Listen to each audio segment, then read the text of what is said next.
You call me out upon the waters, the great unknown, where feet may fail.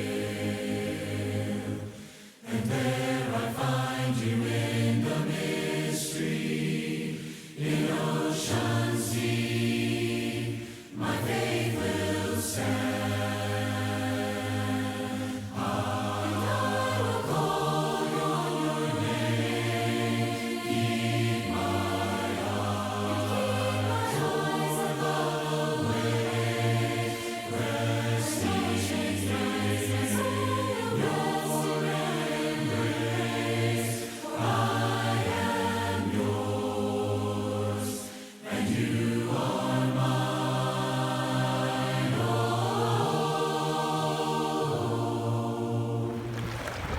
Avasti landlubbers, 'tis I, Captain Mordecai.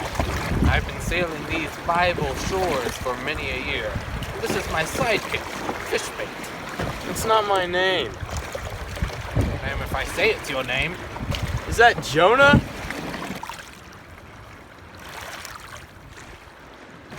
Jonah, what are you doing over there? Is he jumping off the side of the ship?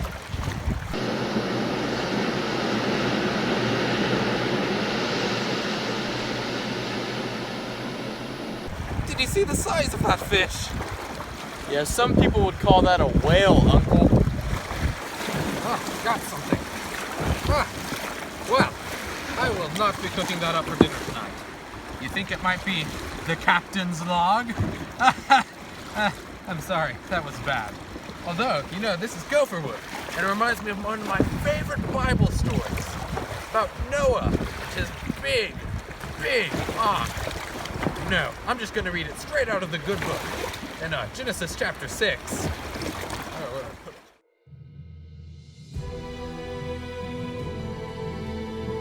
God saw how corrupt the earth had become, for all the people on earth had corrupted their ways. So God said to Noah, I am going to bring floodwaters on the earth to destroy all life under the heavens, every creature that has the breath of life in it. Everything on the earth will perish, but I will establish my covenant with you, and you will enter the ark, you and your sons, and your wife and your sons' wives with you. You are to bring onto the ark 2 of all living creatures, male and female, to keep them alive with you. Noah did everything just as God commanded him. And rain fell on the earth 40 days and 40 nights. They rose greatly on the earth, and all the high mountains under the entire heavens were covered. Every living thing on the face of the earth was wiped out, people and animals and the creatures that move along the ground, and the birds were wiped from the earth. Only Noah was left, and those with him in the ark. Then God said to Noah, Come out of the ark, you and your wife, and your sons and their wives. Bring every kind of living creature that is with you, so they can multiply on the earth, and be fruitful and increase in number on it.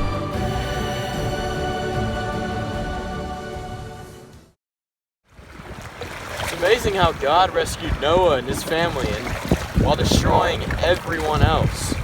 Well, he does love us, and he shows it in many ways. I've got another thing on my line. Let's see what it is. Oh, it's putting up a fight. I'm sure this one will be dinner for sure. Oh, you've got to be kidding me. It's a baby basket. A baby basket. Oh, this reminds me of the time I was fishing in Egypt. Egypt? When were you in Egypt? I don't believe you've ever been to Egypt. You don't believe I've been to Egypt? Well, you must be in denial. It's funny. Laugh. Really? You're going with that one. Yes, I am, Fishbait. That's not my name, but in all seriousness, why is there a baby basket in the lake? This baby basket? I have no idea. But, in one of my favorite stories in the Bible, in Exodus, there is a baby put in a basket. Maybe I can find some fish who will tell us that story. Maybe I'm going insane. I don't know anymore, but you're stuck on this boat with me until we get back.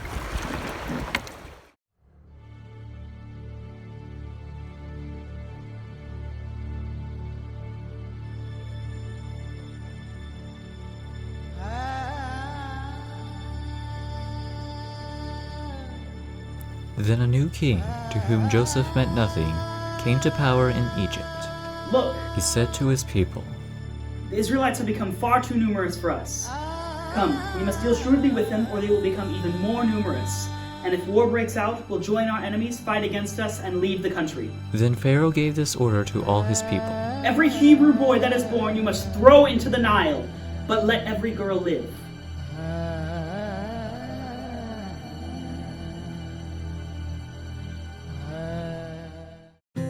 Now a man of the tribe of Levi married a Levite woman, and she became pregnant and gave birth to a son. When she saw that he was a fine child, she hid him for 3 months.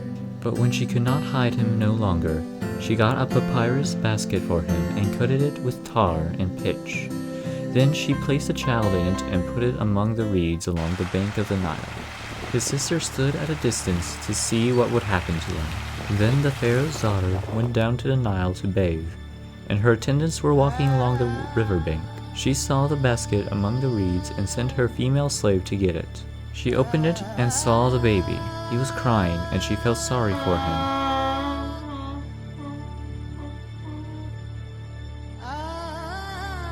Then his sister asked Pharaoh's daughter, Shall I go and get one of the Hebrew women to nurse the baby for you? Yes, go. So the girl went and got the baby's mother. Pharaoh's daughter said to her, Take this baby and nurse him for me, and I will pay you. So the woman took the baby and nursed him. When the child grew older, she took him to Pharaoh's daughter, and he became her son. Moses! She named him Moses, saying, I drew him out of the water.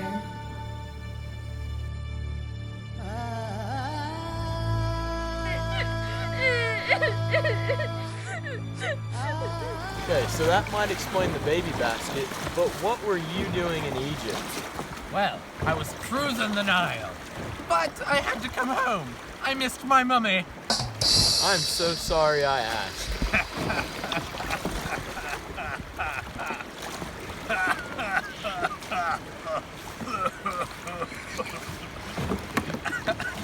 You okay?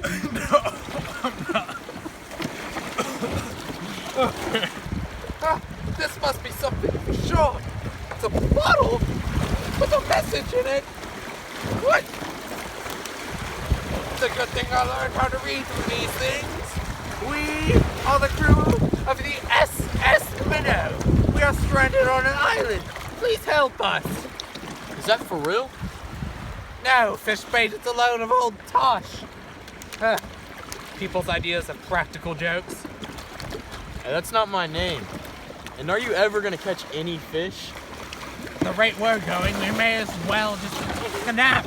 Though, the way the weather's going, taking a nap here would be nearly impossible. Although, you know, there's a story where Jesus once fell asleep in the middle of a huge storm, kind of like this. Here's how it goes.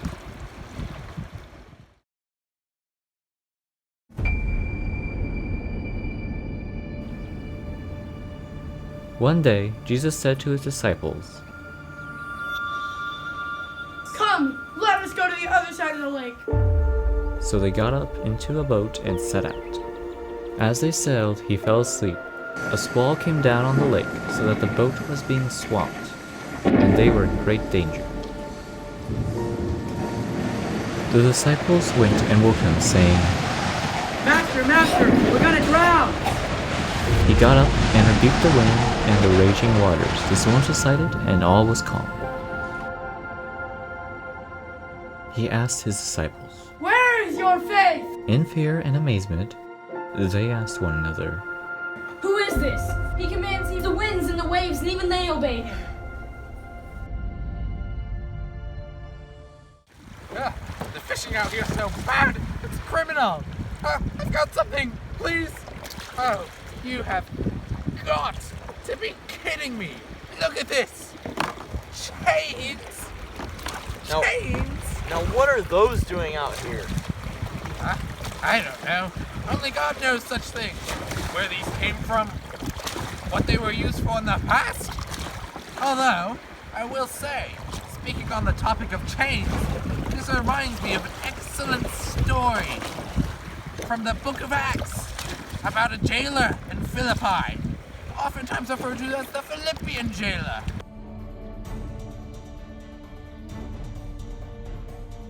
Once, when we were going to a place of prayer, we were met by a female slave who had a spirit by which she predicted the future. She earned a great deal of money for her owners by fortune-telling. She followed Paul and the rest of us, shouting, These men are servants of the Most High God who are telling the way to be saved. These men are servants of the Most High God who are telling the way to be saved. These men are servants of the Most High God who are telling the way to be saved. She kept this up for many days. Finally, Paul became so annoyed that he turned around and said to the spirit, In the name of Jesus Christ, I command you to come out of her. At that moment, the spirit left her. When her owners realized that their hope of making money was gone, they seized Paul and Silas and dragged them into the marketplace to face the authorities. They brought them before the magistrates and said, These men are Jews and are throwing our city into an uproar by advocating unlawful customs for us Romans to accept or practice. The crowd joined in the attack against Paul and Silas, and the magistrates ordered them to be stripped and beaten with rods. Hit him again! Yeah, hit him again! Yeah, hit him again! After they had been severely flogged, they were thrown into a prison, and the jailer was commanded to guard them carefully.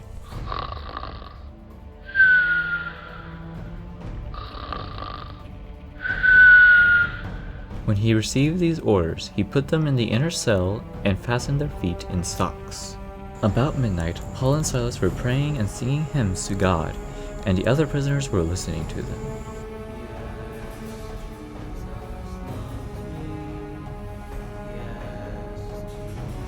Suddenly, there was such a violent earthquake that the foundation of the prison were shaken. At once, all the prison doors flew open, and everyone's chains came loose. The jailer woke up, and when he saw the prison doors open, he drew his sword and was about to kill himself because he thought the prisoners had escaped. But Paul shouted, No! Don't harm yourself. We're all here. The jailer called for lights. Lights! He then brought them out and asked, Sirs, what must I do to be saved? They replied, Believe in the Lord Jesus and you will be saved, you and your household.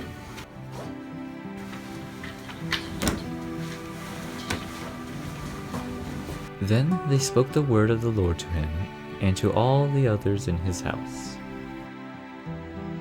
At that hour of the night, the jailer took them and washed their wounds. Then, immediately, he and all his household were baptized. Wait, this story didn't have a body of water in it, did it? The others did. Ah, I was hoping you'd ask me that. You see, after all of this, the Philippians jailer's whole family was baptized, and baptism requires a body of water. Ha! See? Correlation. That's it. I'm getting so hungry. I'm going to catch me some deviled ham. Wait. You can't catch ham in a lake or with a fishing pole. You want to bet? There's a Bible story where thousands of swine flew into the ocean.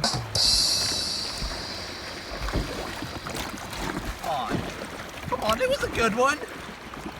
Let's just show the story. Underappreciated in my time.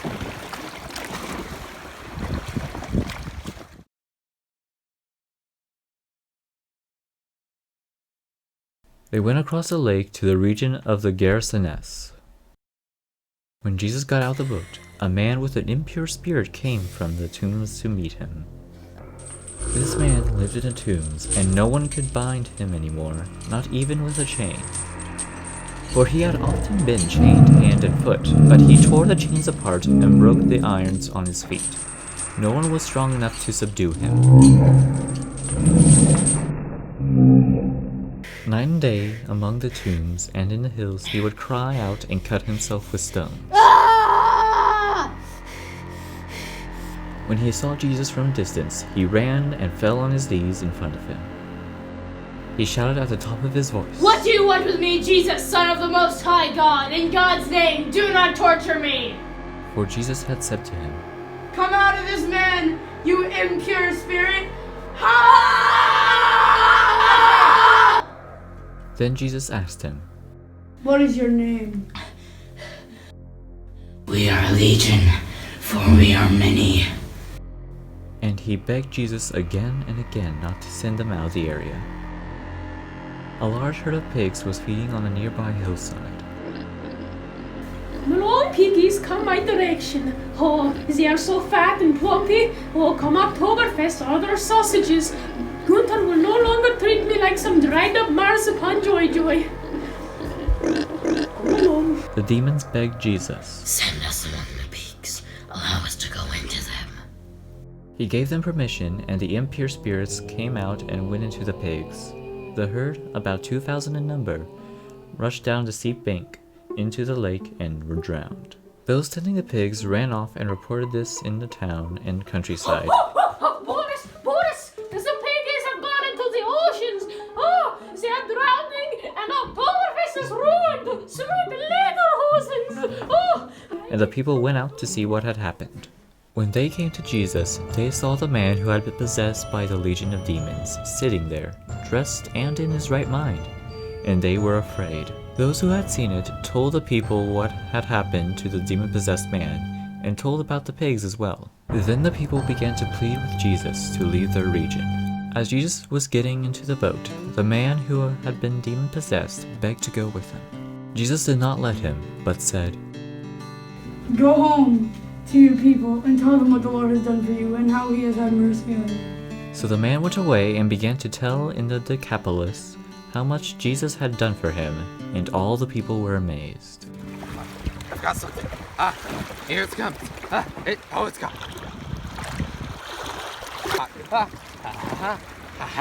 I see. I told you. I'm not crazy. You're crazy. Look at it. It's a hogfish. That's a funny looking pig. Deviled ham. I get it. That's all, folks.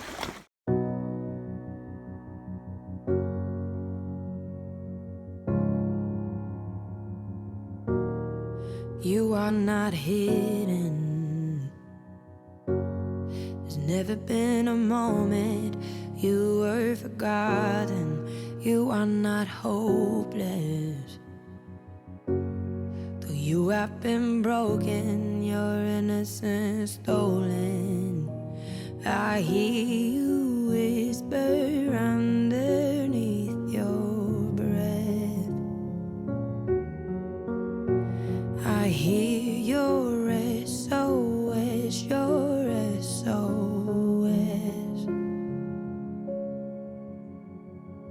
I will send out an army to find you in the middle of the darkest night. It's true, I will rescue you. There is no distance that cannot be covered over and over. You're not defenseless. I'll be your shelter, I'll be your armor. I hear you whisper underneath your breath. I hear your SOS, your SOS.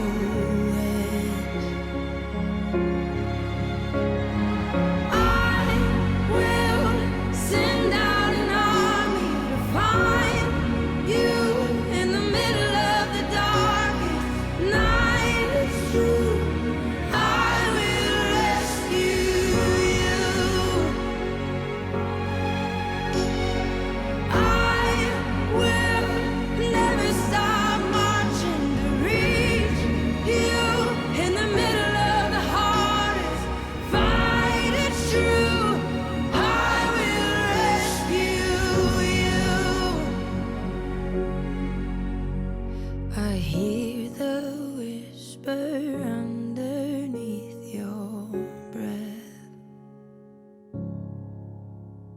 I hear you whisper you have nothing left.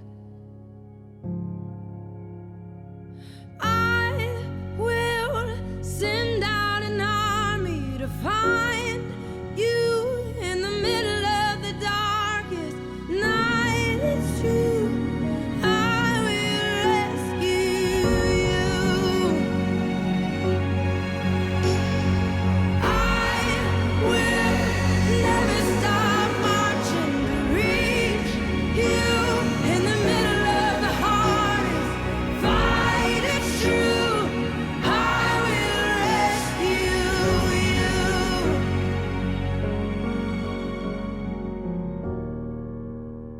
Oh, I will rescue you.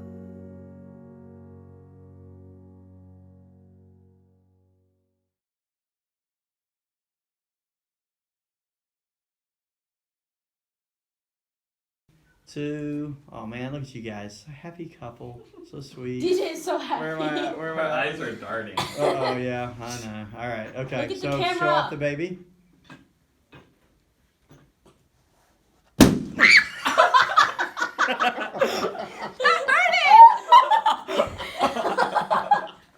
What do you want with me, Jesus, Son of the Most High God? In God's name, do not torture me. Come out of this man, you impure spirit. Ah!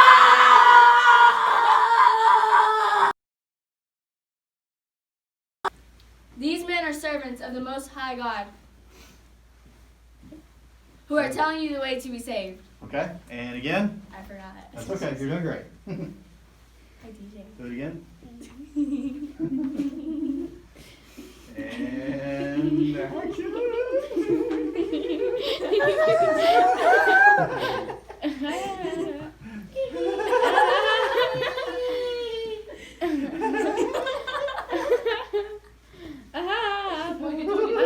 You know the thing where you like fake laugh until you real laugh? It's really funny. Do you have to use your voice? He's like, I am not amused. I am not amused. Is there anywhere else I can 3, 2, 1, Go. and Jonathan, move in a little bit. Action. Whoa, whoa. Voice crack. Oh, garbage. Yeah, so it's not recording mine.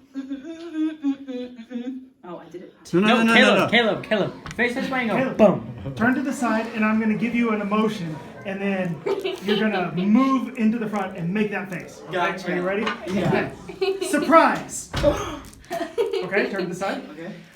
Anger. That's laughter. Okay. Okay, you're gonna have to change your eyes. All right, Landon. Look like green for me. Landon. Go back. All right, Good. stay. Stop. Stay. Stop. Come forward. Come forward. Okay, Alex. Stop. Go back a Go little. backwards. Back. Come Stay. Right there. Right there. forward, go Yep. back. No. Go back. To the left.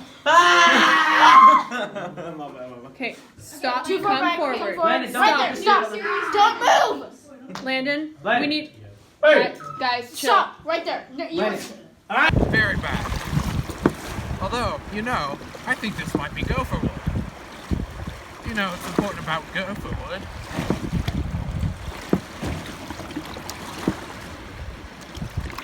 Right? Do you know what's good about Gopher Wood? Hey, do you know what's good about Gopher Wood? No idea if you're supposed to say a line after that. I'm not.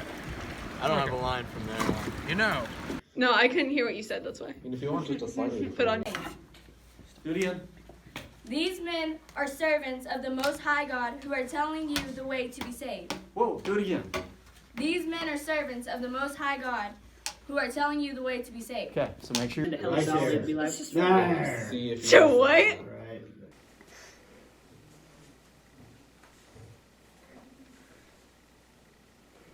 So God said to Noah, I'm going to put an end to all people, for the earth is filled with violence because of them. I am surely going to...